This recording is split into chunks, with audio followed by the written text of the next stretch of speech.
Good morning बच्चों। बेटा, हमने मैग्नेटिक इफेक्ट ऑफ करंट में जो लास्ट आर्टिकल स्टडी किया था वो था हमारा साइक्लोट्रॉन। और वहाँ से हमने देखा कि किस तरह से एक charge particle like proton, deuteron, alpha particle और वी कैन से एक कम्बिनेशन ऑफ प्रोटॉन न्यूट्रॉन, हम ऐसा भी कह सकते हैं बेटा कम्बिनेशन, क्योंकि न्यूट्रॉन जो है वो उसमें मूवमेंट नहीं कर सकता because neutron is a neutral particle. हाँ, कम्बिनेशन यदि है न्यूट्रॉन और प्रोटॉन का। एक बच्चे ने पूछा मुझे क्वेश्चन कि क्या सर हम कम्बिनेशन जो होता है प्रोटॉन का न्यूट्रॉन का वो कर सकते हैं, तो यस, तो आंसर होगा यस। आयंस नेगेटिव जिनका मास ज़्यादा है उनको भी हम मूवमेंट करवा सकते हैं। तो वहाँ पर कंबाइंड इफेक्ट था बेटा इलेक्ट्रिक फील्ड और मैग्नेटिक फील्ड का, जिसमें इलेक्ट्रिक फील्ड क्या करवा रहा था, चार्ज पार्टिकल को एक्सेलरेट करवा रहा था, जबकि मैग्नेटिक फील्ड क्या करवा रहा था, चार्ज पार्टिकल को सर्कुलर पाथ में मूवमेंट करवा के री एंटर करवा रहा था इलेक्ट्रिक फील्ड रीजन के अंदर। और वहां अगेन इलेक्ट्रिक फील्ड एक्सेलरेट करेगा और मैग्नेटिक फील्ड उसको क्या कर देगा, एक सर्कुलर पाथ में घुमा के फिर से क्या करेगा, री एंटर करवा देगा इलेक्ट्रिक फील्ड के अंदर। तो इस तरह से वो पार्टिकल मूवमेंट करता करता एक स्पाइरल पाथ जो हमने आंसर दिया था विद इंक्रीजिंग इन रेडियस, इस तरह से पाथ जो मिलेगा हमें इंक्रीजिंग इन रेडियस मूवमेंट करता रहेगा। और कब तक करता रहेगा, जब तक वो उस विंडो के नज़दीक ना आ जाए, और जैसे विंडो के नज़दीक आएगा वो वहां से इजेक्ट आउट हो जाएगा। इससे पहले आपको ध्यान होगा बेटा, हमने स्टडी किया था torque on A current carrying rectangular coil. I think आपको याद होगा कि जब भी कभी किसी भी करंट कैरिंग रेक्टेंगुलर कॉइल को हम एक मैग्नेटिक फील्ड रीजन में लोकेट करते हैं बेटा, तो उस पर एक टॉर्क लगता है। और ये हमने सोल्व किया था। यदि रिजल्ट याद है तो ठीक, और याद नहीं है तो एक बार जरा उस वीडियो को जरूर देखें, क्योंकि जो नेक्स्ट हमारा आर्टिकल है मूविंग कॉयल गैल्वेनोमीटर, ये इसी कॉन्सेप्ट पे वर्क करता है बेटा। तो यदि आपको याद है कि ये किस तरह से आया था हमारा, जो मैं एक बार रिमाइंड भी करवा देता हूँ आपको। हमने एक रेक्टेंगुलर कॉयल लिया था बेटा, जिसकी लेंथ L और ब्रेड्थ को B का नाम दिया था, और उसमें करंट फ्लो किया था, और वहाँ पर हर एक ब्रांच पे फोर्स जो है वो लगा था, और जिसकी डायरेक्शन को हमने फ्लेमिंग लेफ्ट हैंड रूल से डिटरमाइन किया था। यहाँ पर फोर्स F1 जो आया था वो बेटा इधर आया था, outward plane of paper, F2 down नीचे की तरफ, F3 inward into plane of paper, और F4 अप ऊपर की तरफ। तो ये दोनों फोर्स कैंसिल आउट कर किया था। अब यहाँ पर फोर्स जीरो है इन दोनों, सेम यहाँ पर एक फोर्स जो लग रहा है F1 वो ऐसे लग रहा है, और F2 जो वो ऐसे है, सॉरी F3 कुछ इस तरह से है, और F1 F3 भी नेट फोर्स की क्या हो रहा है, जीरो हो रहा है यहाँ। तो हमने आंसर दिया था कि ये जो कॉइल है ये ट्रांसलेशनल इक्विलिब्रियम में होगा। लेकिन यदि ये F1 ऊपर ना लग के, मतलब इधर ना लग के बेटा ऐसे लगता इस तरफ, और F3 नीचे ना लग के किधर लगता, ये ऐसे लगता इस तरह, यदि ये F1 F3 ऐसे लगते बेटा, तो यहाँ पर फोर्स भी जीरो होता और टॉर्क भी जीरो होता। लेकिन ये F1 ऐसे लग रहा था और ये F2 ऐसे लग रहा था, तो यहाँ पर फोर्स जीरो था लेकिन टॉर्क जीरो नहीं था। और ये दो इक्वल एंड अपोजिट फोर्स ने क्या किया था, एक टर्निंग इफेक्ट को राइज किया था, जिसको हमने टॉर्क का नाम दिया था, और जिसको सोल्व करने से हमें आंसर मिला था NIBA cos थीटा या NIBA sin अल्फा। बस फर्क इतना है, थीटा जो है बेटा वो प्लेन, किसका प्लेन, उस कॉइल का मैग्नेटिक फील्ड के साथ एंगल था, और अल्फा जो है वो नॉर्मल और मैग्नेटिक फील्ड का एंगल था यहाँ से। अब इस कॉन्सेप्ट को बच्चों हम डायरेक्ट यूज कर रहे हैं किसके अंदर, जो हम लैब के अंदर स्टडी करते हैं या देखते हैं मूविंग कॉइल गैल्वेनोमीटर को। और ये अगेन हमारा इस चैप्टर का इंपॉर्टेंट आर्टिकल है जो 5 मार्क्स में हमें एग्जाम में मिलता है। तो आपने बेटा लैब में एक MCG देखा होगा, मूविंग कॉइल गैल्वेनोमीटर देखा होगा, सभी ने आई थिंक देखा होगा, जिसमें सेंटर पे एक G लेटर लिखा होता है, और कुछ इस तरह से ये एक न्यूट्रल पॉइंट है, और उसके बाद ये जो नीडल होती है यहाँ, वो या तो हमें लेफ्ट में डिफ्लेक्शन देती है बेटा, और या वो हमें राइट साइड में डिफ्लेक्शन देती है, कुछ इस तरह से, may be either in left और इन राइट। अब जो नीडल डिफ्लेक्शन देती है, यहाँ पर क्या मैकेनिज्म काम करता है, क्या कॉन्सेप्ट काम करता है, यही हम सारा आज स्टडी करने वाले हैं इस मूविंग कॉइल गैल्वेनोमीटर के अंदर। तो इसका मतलब जो हम लेबोरेटरीज में ये जो मूविंग कॉयल गैलोमीटर यूज़ करते हैं, जो आई थिंक आपने ध्यान भी होगा शायद आपको, ये आपने पोटेंशियोमीटर में भी यूज़ किया था, व्हीट स्टोन ब्रिज में यूज़ किया था, स्लाइड वायर ब्रिज में यूज़ किया था। किस लिए? नल पॉइंट को ऑब्टेन करने के लिए। तो इसका मतलब जो गैलोमीटर है इसको हम डिफाइन कर सकते हैं, the device which is use to obtain the null condition. Null condition को ऑब्टेन करने के लिए in potentiometers as well as in slide wire bridge, उसको हमने मूविंग कॉयल गैलोमीटर का नाम दिया है। और in other words we can say here the device which is use to detect and measure the small electric current. ये बच्चों वो डिवाइस होगी बेटा जो क्या करती है? डिटेक्ट करती है और क्या करती है? मेजर करती है। किसको? Small value of electric current. उस डिवाइस को हमने मूविंग कॉयल गैलोमीटर का नाम दिया है। अब ये स्मॉल करंट को ही मेजर क्यों करती है बेटा, लार्ज को मेजर क्यों नहीं करती? तो इसके बारे में भी हम आगे बात करेंगे कि इसका एक रेजिस्टेंस फाइनाइट होता है और जिसकी वजह से ये एक स्मॉल करंट को ही मेजर करती है। यदि हम चाहते हैं कि वो मूविंग कॉयल गैलोमीटर जो है वो एक लार्ज करंट को मेजर करे, तो उसके लिए हमें कुछ चेंजेस करने पड़ेंगे जिसको हम आगे बात भी करेंगे, और उस पे बेस्ड न्यूमेरिकल्स भी हमारे बड़े ही इंपॉर्टेंट है। Conversion of galvanometer into ammeter, जिसको हम नाम देंगे, as well as conversion of galvanometer into voltmeter. इस गैलोमीटर से हम एमीटर भी बना सकते हैं और इसी गैलोमीटर से बेटा हम वोल्ट मीटर भी बना सकते हैं, वो हम आगे स्टडी करेंगे। So first of all, moving coil galvanometer, the device which is use to detect and measure the small value of electric current. उस डिवाइस को हमने बच्चों एमसीजी का नाम दिया। किस प्रिंसिपल पे वर्क करता है ये वर्क करता है इस प्रिंसिपल पे। और ये क्या था बेटा? तो आंसर है, whenever A current carrying rectangular coil is placed in a uniform magnetic field, then it would experience torque। जब भी कभी हम बच्चों एक करंट कैरिंग रेक्टेंगुलर कॉयल को एक यूनिफॉर्म मैग्नेटिक फील्ड में लोकेट करते हैं बेटा, तो वो क्या करेगा? एक टॉर्क को एक्सर्ट करेगा। और वो टॉर्क कितना आता है? NIBA कोस थीटा या NIBA साइन अल्फा। हम बोल सकते हैं NIBA कोस थीटा या हम कह सकते हैं NIBA साइन अल्फा। यहां से कोई भी हम बोल सकते हैं। यहां से एन क्या था बेटा? Number of turns, I current, B magnetic field, A is the area. अब जरा देखें ध्यान से सभी, ये हमें डायग्राम में नजर आ रहा है एक रेक्टेंगुलर कॉयल। कौन सा? P Q R, और इसको S1 मान लिया मैंने। This is A rectangular coil. अब आप कहेंगे रेक्टेंगुलर कॉयल में 1, ये 2, ये 3, ये 4, ये क्या है बेटा? All these are the number of turns. एक बड़े ध्यान से देखें बच्चों, इसके अंदर इस रेक्टेंगुलर कॉयल में देखें, ये लेंथ L है बेटा और ये ब्रेड्थ B है, तो एरिया क्या आ जाएगा? L into B.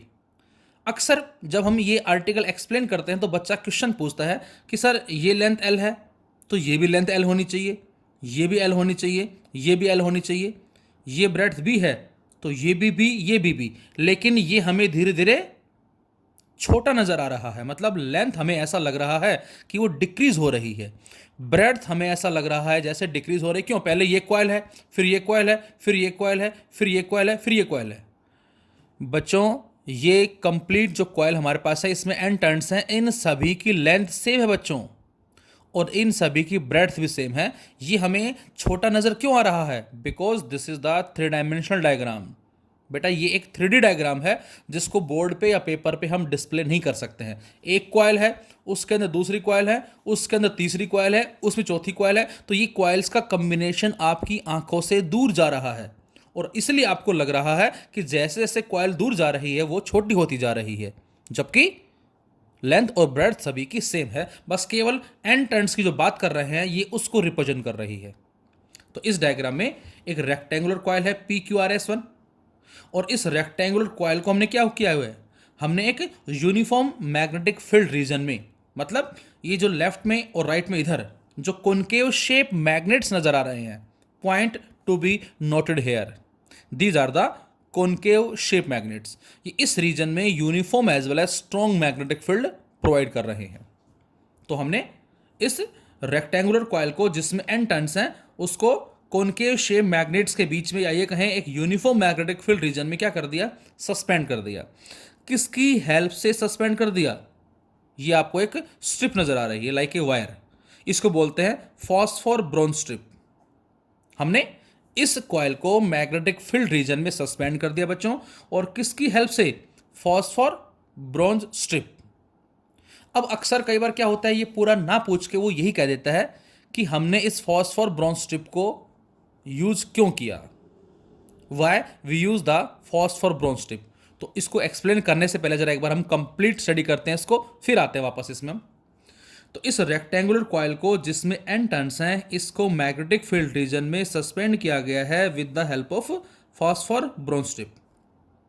और उसके साथ साथ इस रेक्टेंगुलर कॉइल का जो एंड है, दूसरा एंड, पहला एंड तो ये हो गया, इस दूसरे एंड से एक S dash, and this S dash is known as hair spring. इसको बच्चों हम क्या बोलते हैं? Hair spring. एक जो स्प्रिंग है, हेयर स्प्रिंग, उसको हमने कनेक्ट किया हुआ है, और इस स्प्रिंग के थ्रू एक वायर हमने लिया जिसको इस T2 लाइक ए स्क्रू से कनेक्ट कर दिया। और जो पहला एंड है इस वायर का, वो इस स्ट्रिप के थ्रू किससे कनेक्ट है? T1 से कनेक्ट है। और इस T1 का हिस्सा बैटरी के पॉजिटिव से बेटा, और इस T2 का हिस्सा बैटरी के नेगेटिव से। आप चाहें तो यहां पर एक बैटरी दिखा सकते हैं कुछ इस तरह से, इन दिस वे। तो जैसे ही करंट फ्लो करेगा, वो करंट यहां आया, यहां से करंट इसमें गया, यहां से करंट होता हुआ इस रेक्टेंगुलर कॉइल में आया, और यहां से होता हुआ स्प्रिंग जो है एस डैश, इसके थ्रू वापस यहां आ गया, और हमारा सर्किट कंप्लीट।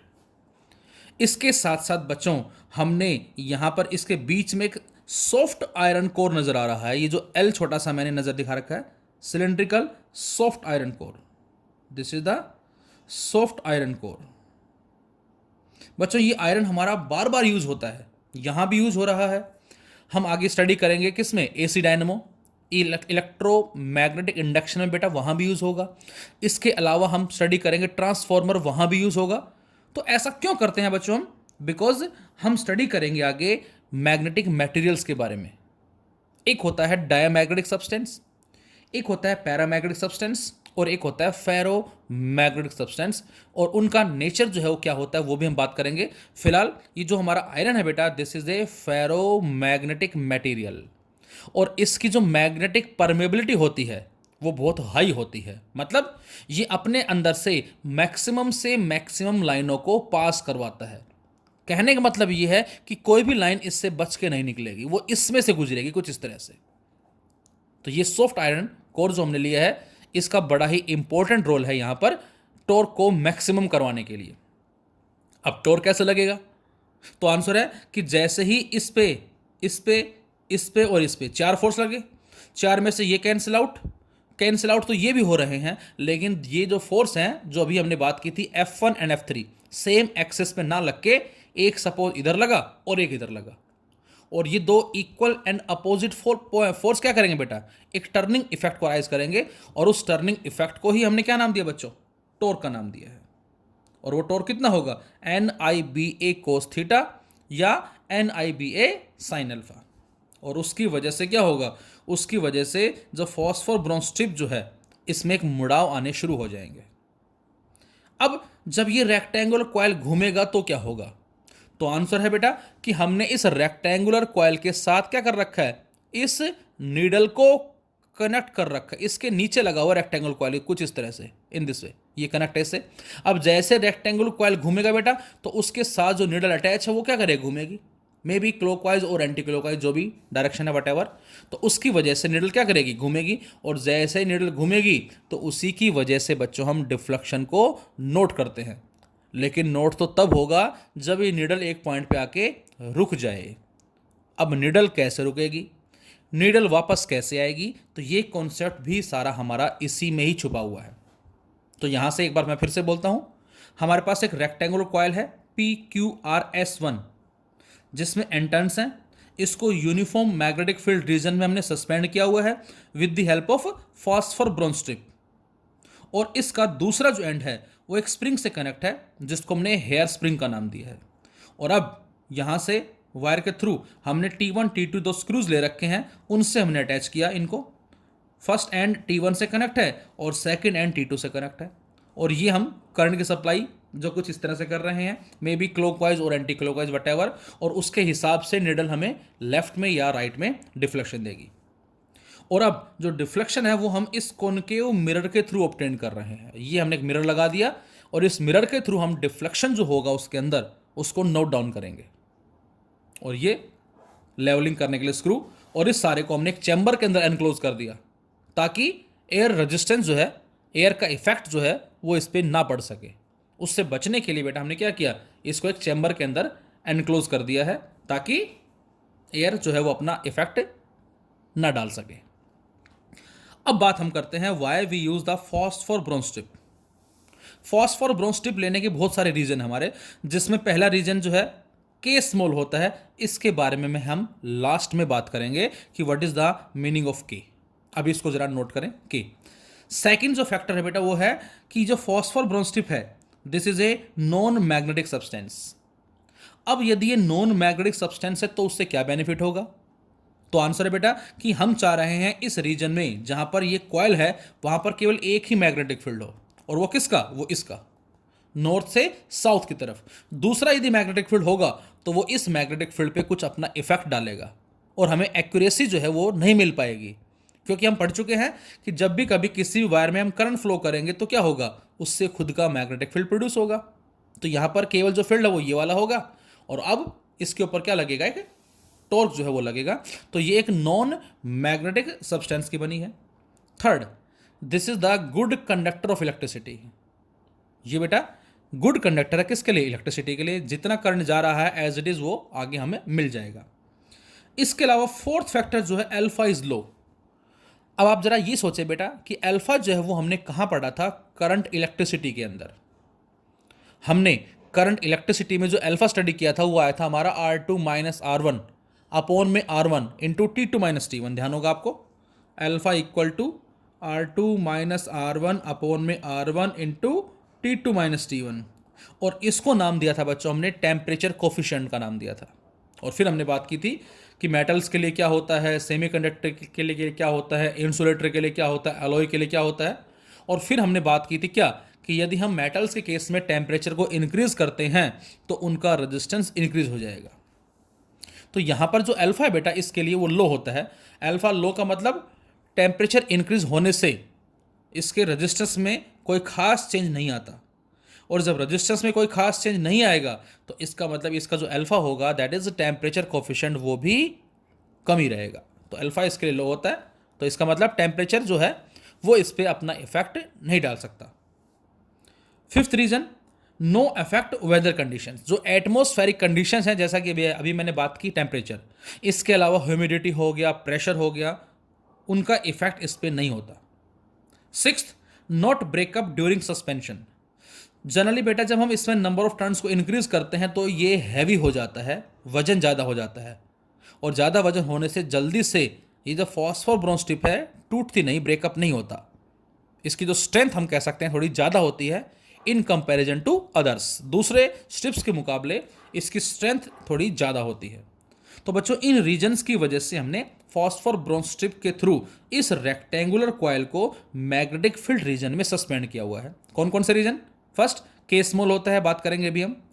ये नॉन मैग्नेटिक सब्सटेंस से बनी है, इसका अपना कोई मैग्नेटिक फील्ड नहीं है, गुड कंडक्टर है इलेक्ट्रिसिटी के लिए। अल्फा टेम्परेचर कोफिशिएंट लो होता है। Fifth, no effect the weather conditions as well as not breakup during suspension. तो अब क्या होगा बच्चों, तो आंसर है जैसे ही इसके ऊपर टॉर्क लगा, टॉर्क लगते क्या किया इसने, घूमना शुरू कर दिया। टॉर्क कितना लगा, NIBA cos थीटा, ये लगा, और उससे घूमना शुरू कर दिया। उस घूमने से क्या होगा बेटा, इस फॉस्फोर ब्रोंज टिप में बल पड़ने शुरू हो जाएंगे। जैसे आपने सपोज एक धागा लिया और धागे के नीचे पत्थर बांध के आपने पत्थर घुमाया, तो जैसे जैसे पत्थर घूमेगा तो आप देखेंगे उस धागे में बल पड़ना शुरू हो जाएंगे, और जैसे ही आप उस पत्थर को घूमते घूमते स्टॉप करोगे वो पत्थर वापस मुड़ेगा। वापस क्यों मुड़ रहा है, तो हमारा आंसर है बेटा रेस्टोरिंग टॉर्क की वजह से। हमने अप्लाई टॉर्क लगाया, दो इक्वल एंड अपोजिट फोर्स लगाए उस पत्थर पे, और वो घूम रहा है, और जब उसमें बल पड़ने शुरू हो गए तो उसकी वजह से अपने आप एक रेस्टोरिंग टॉर्क जनरेट हुआ बच्चों। और वो रेस्टोरेंट टॉर्क उस पत्थर को वापस लेकर आ रहा है, ये इसका मतलब होगा। तो यहां से जैसे ही एक्सटर्नल टॉर्क लगा बेटा, इसने क्या किया, घूमना शुरू कर दिया। और जब ये घूमना शुरू होगा तो क्या होगा, ये बड़ी बात इंपॉर्टेंट है। तो एक बार जरा इसको हम बीच में रोक के इसी का ही दूसरा मैकेनिज्म स्टडी करते हैं, फिर वापस आते हैं इसके अंदर हम, क्योंकि अक्सर बच्चों को कंफ्यूजन होता है कि जब ये घूमेगा तो थीटा चेंज होगा, जबकि थीटा चेंज नहीं होगा। अब वो देखना है हमें कि थीटा चेंज कैसे नहीं होगा। तो बेटा इसी का ही हमारा एक डायग्राम ये भी है, ये इसका टॉप व्यू कहलाता है, किसका, मूविंग कॉइल गैलोमीटर का, जिसमें नॉर्थ और साउथ ये क्या हो गए, कॉनकेव शेप मैग्नेट, और बीच में जो सर्कल सा नजर आ रहा है, this circle is a soft cylindrical iron. ये हमारा एक सॉफ्ट सिलेंड्रिकल आयरन जो अभी हमने दिखाया था आपको इसके अंदर, यहां ये जो यहां दिखा रखा है वो कुछ यही है। और इसके अंदर एक फ्रेम होगा ये, और इस फ्रेम में क्या है, ये हमारा जो रेक्टेंगुलर कॉइल है जिसमें एंड टर्न्स हैं। अब हमें पता है कि जो फील्ड लाइनें होती है बेटा, वो नॉर्थ से आउटवर्ड और साउथ के इनवर्ड, कुछ इस तरह से। अब जैसे ही घूमेगा तो अब ये जो फ्रेम जो आपको नजर आ रहा है ये वाला, ये कुछ ऐसे हो जाएगा, ये कुछ ऐसे हो जाएगा। और जब फ्रेम कुछ ऐसे हो जाएगा तो फील्ड लाइनें ये वाली होंगी बेटा, इस तरह से, इन दिस वे। ये फील्ड लाइन कौन सी, ये वाली। जैसे ही ये जो फ्रेम है बेटा ये ऐसे होगा तो इस पे इस लाइन का इफेक्ट होगा, इस वाली का। जैसे ही ये घूम के ऐसे हो जाएगा, इस पे इफेक्ट इसका हो जाएगा। जैसे ही ये घूम के कुछ ऐसे आ जाएगा, कुछ इस तरह से आ जाएगा, इस पे इफेक्ट इसका हो जाएगा। तो हमें देखने से ऐसा लग रहा है कि जैसे जैसे घूम रहा है वैसे वैसे थीटा चेंज हो रहा है, बट नो। क्यों, क्योंकि इस सिचुएशन में इसका इफेक्ट है इसके ऊपर, और यहां पर प्लेन जो होगा कॉइल का वो मैग्नेटिक फील्ड के पैरेलल होगा। तो इसका मतलब थीटा जीरो है and cos zero, torque maximum. जैसे ही ये घूम के इस सिचुएशन से ऐसे आ जाएगा इस तरफ, इन दिस वे, तो इसके ऊपर इफेक्ट इसका होगा। और जब इस लाइन का इफेक्ट होगा तो ये लाइन भी इधर ही है और ये कॉइल भी इधर ही है। Again theta zero, cos zero one, torque maximum. जैसे ही घूम के सपोज इस तरफ आ गया तो इसके ऊपर इफेक्ट इसका होगा। तो मेरा कहने का मतलब ये है बेटा कि हर सिचुएशन में बच्चों यहाँ जो थीटा है बेटा वो जीरो रहेगा। ऐसा नहीं कि घूमने से थीटा चेंज होगा, हर सिचुएशन में जो थीटा होगा वो क्या होगा, जीरो, या अल्फा जो है वो क्या होगा, मैक्सिमम 90 डिग्री, और साइन 91 कोस जीरो 1। तो टॉर्क हमें क्या मिला, मैक्सिमम। इसका मतलब इस रेक्टेंगुलर कॉइल पे जो टॉर्क लगा NIBA, N is the number of turns, I is the current, B is the field strength, as well as A is the area, वो मैक्सिमम है। कितना है, हमने अपनी तरफ से मान लिया, सपोज वो 10 न्यूटन मीटर है। We assume the torque acting on the rectangular coil is 10 newton metre. ये आ गया। अब इसके बाद जरा सुने, ये जो S डैश है बेटा, this is the hair spring. अब जो हेयर स्प्रिंग है ये क्या क्या काम करती है, तो आंसर है this hair spring complete the circuit. सबसे पहला काम क्या है इसका, ये सर्किट को कंप्लीट कर रही है। दूसरा काम क्या है बेटा इसका, ये इन सभी कॉइल्स को अपनी अपनी पोजीशन पे मेंटेन रखती है, it maintains the position of coil. तीसरा काम क्या है इसका, it provides the restoring torque on the twisted coil. ये बच्चों क्या करेगी, एक ट्विस्टेड कॉइल पे एक रेस्टोरिंग टॉर्क जो है उसको अप्लाई करेगी। आपको ध्यान होगा आपने क्लास 11th में वर्क पावर एनर्जी में एक फॉर्मूला पढ़ा था, F equal to KX। F is the restoring force and this restoring force is directly proportional to elongation produce in the spring. और उसको हटा के हमने K लगाया था, जिसको स्प्रिंग कांस्टेंट का नाम दिया था। एंड रेस्टोरिंग फोर्स की डायरेक्शन क्या होती है, अपोजिट होती है इलोंगेशन से। अब जो रोल फोर्स का है लीनियर मोशन में, वही सेम रोल रोटेशन मोशन में किसका होता है बेटा, टॉर्क का होता है। और जो रोल लीनियर मोशन में एक्स का होता है वही सेम रोल यहाँ पर किसका है, थीटा का है। तो जैसे वहाँ F इक्वल टू KX था बेटा, सेम उसी तरह से टॉर्क यहाँ बराबर किसके आएगा, K थीटा के बराबर आएगा। And this torque is known as restoring torque. जैसे ये रेस्टोरिंग फोर्स था, सेम उसी तरह से बच्चों इसको हम क्या बोलेंगे, रेस्टोरिंग टॉर्क बोलेंगे। और ये बराबर किसके, K थीटा के बराबर है। तो इसका मतलब जैसे ही एक्सटर्नल टॉर्क लगा NIBA, जो कि हमने 10 माना है, उस 10 से कॉइल घूम रही है, और उसके घूमने से क्या होगा, जो अब ये थीटा अलग है, ध्यान रहे ये थीटा अलग है, और जो हमने अभी थीटा की बात की थी बेटा वो अलग है। ये थीटा क्या है, मुड़ाव, ये घूम रहा है, और इस घूमने से इसमें बल पड़ने शुरू हो जाएंगे। ट्विस्ट आना शुरू हो जाएगा। तो इसका मतलब क्या होगा, ये बढ़ेगा, इसके बढ़ने से रेस्टोरिंग टॉर्क क्या होगा, बढ़ेगा। कितना हो गया, रेस्टोरिंग टॉर्क 2 हो गया। अप्लाइड टॉर्क कितना है बेटा, 10।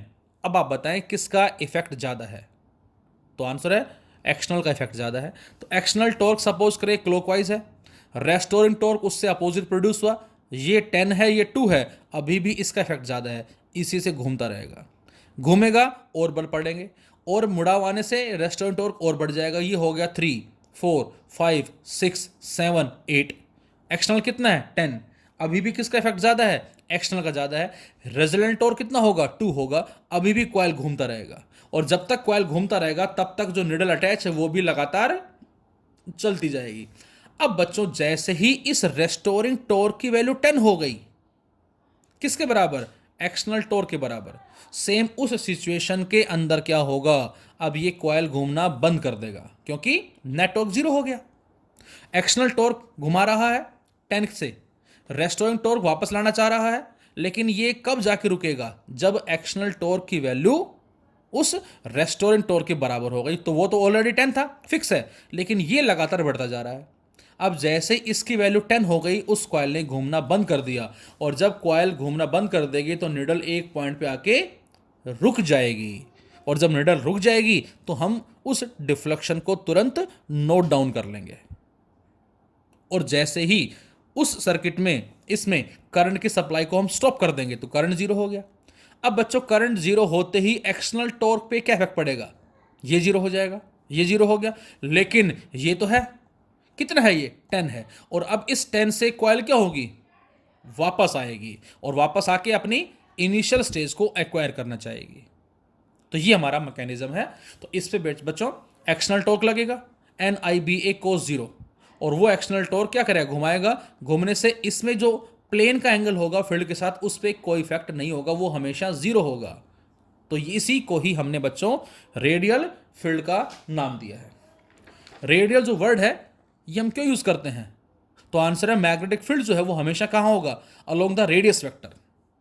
Magnetic field is always along the radius vector. ये कुछ ऐसे है तो ये फील्ड स्ट्रेंथ है, ये ऐसे होगा ये फील्ड स्ट्रेंथ आ जाएगी, ये ऐसे होगा ये फील्ड स्ट्रेंथ आ जाएगी। और शायद देखने से हमें ऐसा भी लग रहा है, एक चीज़ और बच्चों, हमें देखने से शायद ऐसा भी लगता है कि ये फील्ड लाइनें आपस में क्रॉस कर रही हैं, जबकि ऐसा नहीं है, because magnetic lines of force जो होती हैं कभी भी दो, वो एक दूसरे को इंटरसेक्ट नहीं करती। तो ये देखने से शायद आपको ऐसा जरूर लग सकता है कि फील्ड लाइनें क्रॉस कर रही हैं, बट इन एक्चुअल ये क्रॉस नहीं कर रही। फील्ड जो है वो हमेशा क्या होगा, along the direction of radius vector, और इसीलिए बच्चों इसको हमने रेडियल फील्ड का नाम दिया है।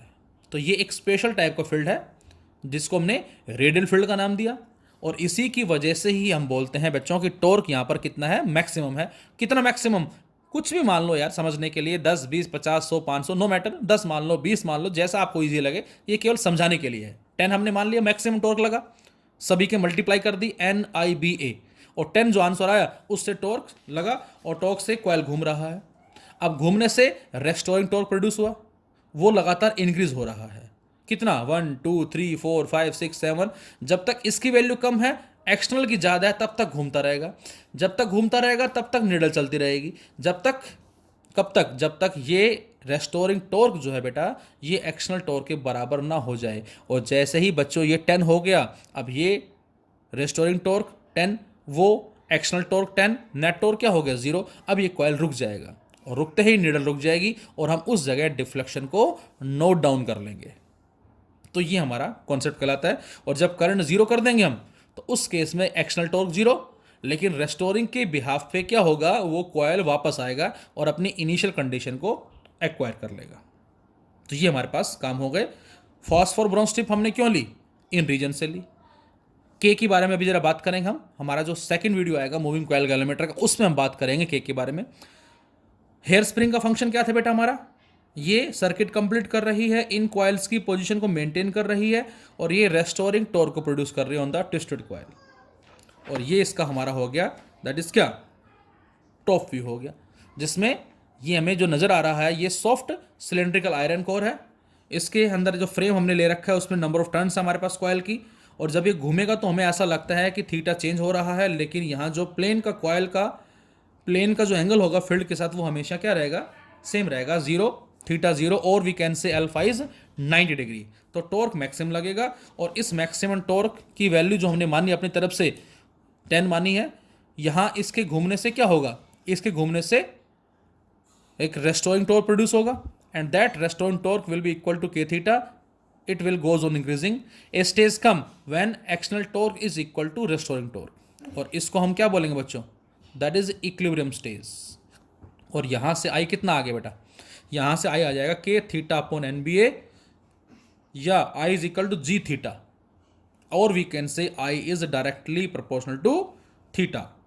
यहाँ g जो है बच्चों, this is known as galvanometer constant, इसको हम क्या बोलते हैं, galvanometer constant.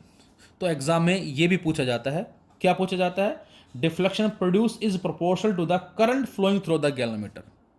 Deflection produce is proportional to the current flowing across the galvanometer. तो ये हमारा मूविंग कॉइल गैल्वेनोमीटर का पार्ट फर्स्ट है, जिसमें हमने प्रिंसिपल के बारे में बात की, कंस्ट्रक्शन के बारे में बात की, वर्किंग के बारे में बात की, एज वेल एज इसका मैथमेटिकल ट्रीटमेंट। अब सेकंड पार्ट में हम इस पे बात करेंगे कि इसकी सेंसिटिविटी को हम कैसे इंक्रीज कर सकते हैं, करंट सेंसिटिविटी क्या होती है, वोल्टेज सेंसिटिविटी क्या होती है, और उसके साथ साथ जो अभी हमने बात की थी कि जो हमने फॉस्फोर ब्रोंज स्ट्रिप जो ली है उसके लिए जो के की वैल्यू है स्मॉल है, इसका मीनिंग जो है वो क्या होगा। तो सेकंड पार्ट जरूर देखें सभी ना। Thank you.